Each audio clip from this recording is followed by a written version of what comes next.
এই যে বাজেট বিল অজনপ্রিয় হচ্ছে, যদিও এটিকে রিপাবলিকানরা বিজয় হিসেবে দেখছেন, কিন্তু ডেমোক্রেটদের বিষয়ে আসি। ডেমোক্রেটরা আসলে এই অজনপ্রিয়তাকে কতটুকু কাজে লাগাতে পারবে? এগুলো বেশিরভাগ জিনিস কিন্তু কার্যকর হবে মিড টার্মের পরে। কাজে এখন বিলটা যতটা আপনার মানে জনপ্রিয় না, তার থেকে অনেক বেশি 2 বছর পরে যখন এটার আসল ইম্প্যাক্টটা মানুষ বুঝবে, তখন এটার মানে জনপ্রিয়তা একবারে শূন্যের কোঠায় যাবে। এই জায়গাগুলোকে ব্যবহার করে ডেমোক্রেটদের উচিত তাদের বলা যে ঠিক আছে, আমরা যখন ক্ষমতায় আসব আমরা এর বিপরীতে এই পলিসি আমরা করবো। তারা কিন্তু একটা জিনিসও করতে পারেনি, তারা বড় জোর সমালোচনা করে। আমরা জানি যে রিপাবলিকান পার্টির কিন্তু পলিসিস গুলো কোহেরেন্ট, তার মধ্যে কিছুটা দ্বন্দ্ব আছে, হ্যাঁ, রাইট এন্ড লেফট ফ্লাঙ্কের ভিতরে, কিন্তু মোটামুটি কতগুলো ব্যাপারে তারা কিন্তু সবাই মোটামুটি একটা একই ধরনের পলিসি তারা পার্সু করার চেষ্টা করে, প্রকাশ করার চেষ্টা করে। কিন্তু ডেমোক্রেটিক পার্টির কিন্তু সেটা নেই। রিপাবলিকানদের যে দুর্বলতা এই যে বাজেটের ব্যাপারে, এটাকে ডেমোক্রেটিক পার্টি খুব ভালোভাবে ব্যবহার করতে পারবে বলে আমার মনে হচ্ছে না। তার কারণ এদের পলিসিস গুলো খুবই বিচ্ছিন্ন টাইপের। এই যে বাজেট বিল অজনপ্রিয় হচ্ছে, যদিও এটিকে রিপাবলিকানরা বিজয় হিসেবে দেখছেন, কিন্তু ডেমোক্রেটদের বিষয়ে আসি। ডেমোক্রেটরা আসলে এই অজনপ্রিয়তাকে কতটুকু কাজে লাগাতে পারবে বলে আপনার কাছে মনে হচ্ছে? আচ্ছা, আপনার প্রশ্নের উত্তরটা দেওয়ার আগে আমি খালি একটা জিনিস উল্লেখ করতে চাই। এই বিলটার মধ্যে কিন্তু যে খুব উল্লেখযোগ্য যে জিনিসগুলো আছে, যেমন মেডিকেড থেকে আপনার অনেকখানি ফান্ডিং চলে যাবে, এগুলো বেশিরভাগ জিনিস কিন্তু কার্যকর হবে মিড টার্মের পরে।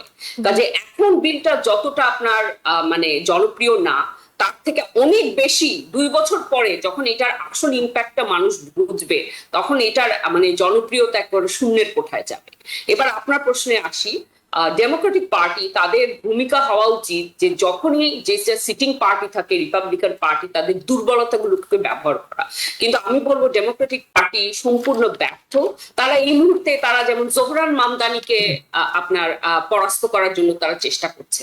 তাদের যে জিনিসগুলো করা উচিত, যে কারণে আপনার রিপাবলিকান পলিসিগুলোর জনপ্রিয়তা কমে যাচ্ছে। ইভেন ট্রাম্পের সবচেয়ে জনপ্রিয় পলিসি ছিল আপনার ইমিগ্রেশন পলিসি, সেটাতেও কিন্তু এখন বিপুল পরিমাণে মানুষ তাদের মত পাল্টেছে। তাদের আইসের ভূমিকা দেখে তখন তারা বলছে যে না, আমরা অভিবাসনের বিরুদ্ধে না। তো এরকম অনেক কিছু পোল আসছে, মানুষের মত পরিবর্তন হয়েছে, ইসরায়েল যুদ্ধে মত পরিবর্তন হয়েছে। এই জায়গাগুলোকে ব্যবহার করে ডেমোক্রেটদের উচিত তাদের বলা যে ঠিক আছে, আমরা যখন ক্ষমতায় আসব আমরা এর বিপরীতে এই পলিসি আমরা করবো। তারা কিন্তু একটা জিনিসও করতে পারেনি, তারা বড় জোর সমালোচনা করে।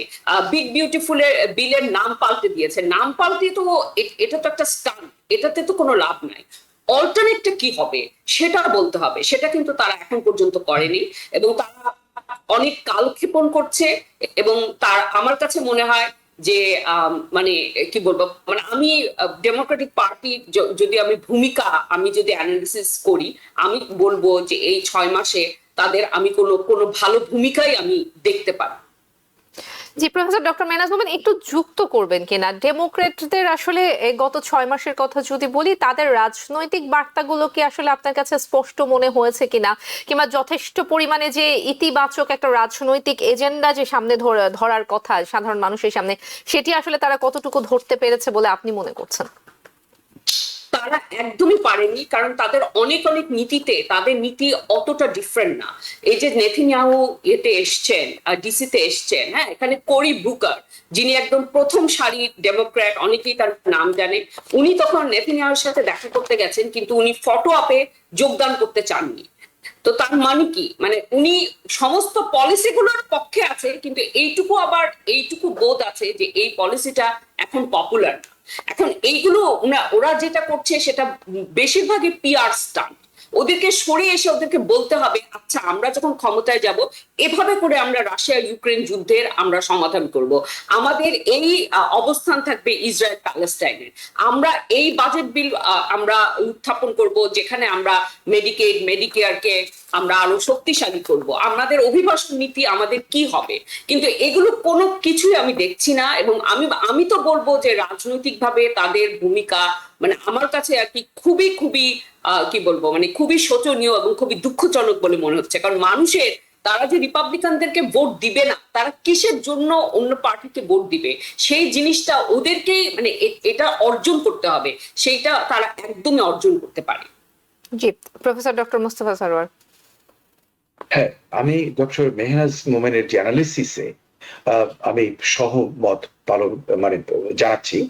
আমি শুধু অ্যাড করব যে ডেমোক্রেটিক পার্টির আমরা যেটা দেখছি যে তাদের কোনো কোহেরেন্ট পলিসি নেই। আমরা জানি যে রিপাবলিকান পার্টির কিন্তু পলিসিস গুলো কোহেরেন্ট, তার মধ্যে কিছুটা দ্বন্দ্ব আছে, হ্যাঁ, রাইট অ্যান্ড লেফট ফ্লাঙ্কের ভেতরে, কিন্তু মোটামুটি কতগুলো ব্যাপারে তারা কিন্তু সবাই মোটামুটি একটা একই ধরনের পলিসি তারা পার্সু করার চেষ্টা করে, প্রকাশ করার চেষ্টা করে। কিন্তু ডেমোক্রেটিক পার্টির কিন্তু সেটা নেই না। এর কারণটা কি, এটা আমাদের দেখতে হবে। কারণ হলো যে Democratic Party is a coalition of different disjointed units. আপনি লক্ষ্য করে দেখুন যে ডেমোক্রেটিক পার্টির বিশাল সমর্থন আসে মাইনরিটি গ্রুপ, নিউ ইমিগ্রান্ট, হ্যাঁ, যেমন ধরেন হিসপ্যানিক, তারপরে আফ্রো আমেরিকান। আপনি যদি দেখেন যে আফ্রো আমেরিকান এবং হিসপ্যানিক, যদিও তারা সবাই মানে মেজরিটি, বিশাল মেজরিটি যারা ডেমোক্রেটিক পার্টি করে, কিন্তু তাদের ভেতরেও কিন্তু দারুণ একটা কলহ রয়েছে এবং এটা ওপেন কনফ্লিক্ট। ইনফ্যাক্ট সামটাইমস এটা একদম একজন আর একজনকে মানে ঘৃণার পর্যায়ে চলে যায়। আমি নিজে লক্ষ্য করেছি, আমার কিছু রিয়েল এস্টেট আছে, শপিং সেন্টার্স, সেখানে দেখেছি যে একজন আর একজনের সম্পর্কে যে কমেন্টস করে সে ভাষাটা খুবই খারাপ, মানে দ্যাটস নট ভেরি গুড। এটা এদের ভেতরে ঢুকে গেছে এমনি একটা পরিস্থিতি। এবং এখানকার মানে যারা মেইন স্ট্রিম, আমি যাদেরকে বলবো যে অরিজিনাল হোয়াইট জনসংখ্যা, তাদেরও যে গ্রুপটা আছে তাদের মধ্যেও কিন্তু আবার এই বিভক্তি, এবং সেটা কিন্তু মেহনাজ মোমেন খুব সুন্দর করে অন্য কনটেক্সটে বলেছেন। যেমন ধরেন মানে এখানকার যারা মেইন স্ট্রিম ডেমোক্র্যাট হোয়াইটদের ভেতরে প্রো ইসরায়েল, আবার নিরপেক্ষ ইসরায়েল, আবার মানে একটা প্যালেস্টাইনের একটা সুন্দর সলিউশন চায়, এটা আর একটা গ্রুপ। এর বিভিন্ন মানে প্ল্যাটফর্ম রয়েছে। এই কারণে আমার যেন মনে হচ্ছে যে রিপাবলিকানদের যে দুর্বলতা এই যে বাজেটের ব্যাপারে, এটাকে ডেমোক্রেটিক পার্টি খুব ভালোভাবে ব্যবহার করতে পারবে বলে আমার মনে হচ্ছে না। তার কারণ এদের পলিসিস গুলো খুবই বিচ্ছিন্ন টাইপের, কোনো ইউনিফাইড কোনো প্ল্যাটফর্ম আমাদের চোখে প্রতীয়মান হচ্ছে না। এই কারণে আমি মনে করি যে আগামী যে মিড টার্ম নির্বাচনে আমাদের যে ক্যালকুলেশনস গুলো, সেগুলো হয়তো সত্য না হতে পারে।